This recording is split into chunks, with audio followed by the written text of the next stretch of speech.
Hello, and welcome to Tonal Diversions. I'm your host, Lori Archer Sutherland, and this is my journey as a multifaceted musician. I'm a composer, clarinetist, and more who is navigating the world of classical music, and I'd love to share my adventures with you.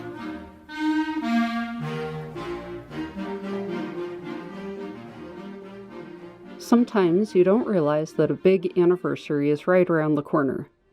Lately, I've been reflecting on a particular performance that had a significant impact on my musical life. When Crystal Lake Community Band began our fall session in September, the piece Russian Christmas Music by Alfred Reed appeared on our music stands. I was excited to see that, as it's a favorite of mine that I haven't played in several years. I remember my first time playing, or even hearing, that piece.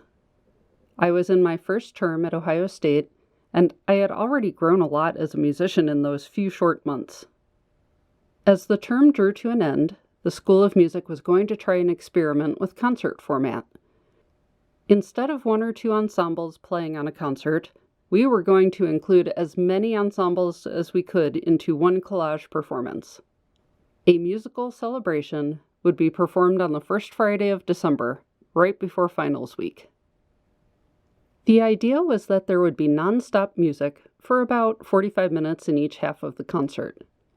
A group would perform a piece from the stage, then as soon as their last note ended, a choir would start singing from the balcony, then another choir from the side of the stage to a concert band on stage, and so forth. There was even a harp ensemble. It was a crazy idea that just might work.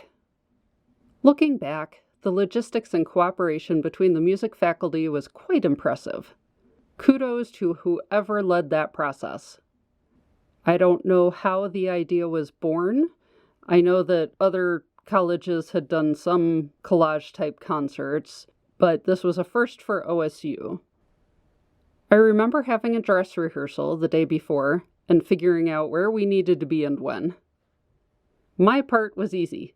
I was in symphonic band, so I just had to sit on stage the entire first half. We played Jesu Joy of Man's Desiring on our own in the middle of the first half. Then we combined with the top band, the concert band, to close the first half with the finale section of Russian Christmas Music. Rehearsing the concert was pretty cool on its own. But that performance, the very first musical celebration concert at OSU, with the School of Music coming together for this one night, was one of the happiest performances I've ever had. It's one of the moments that reinforced that music is my home. It's where I need to be. As someone who came from a very small school in rural Virginia, my high school only had about 450 kids. With few musical opportunities, to be so surrounded by great music, it had an enormous impact on me. And that I got to be a part of it, that I belonged in it. It was a great feeling. To make the concert even better, my dad made an extra trip all the way from Virginia for it, bringing along one of my good friends from high school, who then stayed with me in the dorm for a couple of nights. That was an adventure. Plus my grandparents, aunts, and uncles who lived in Ohio made the trip.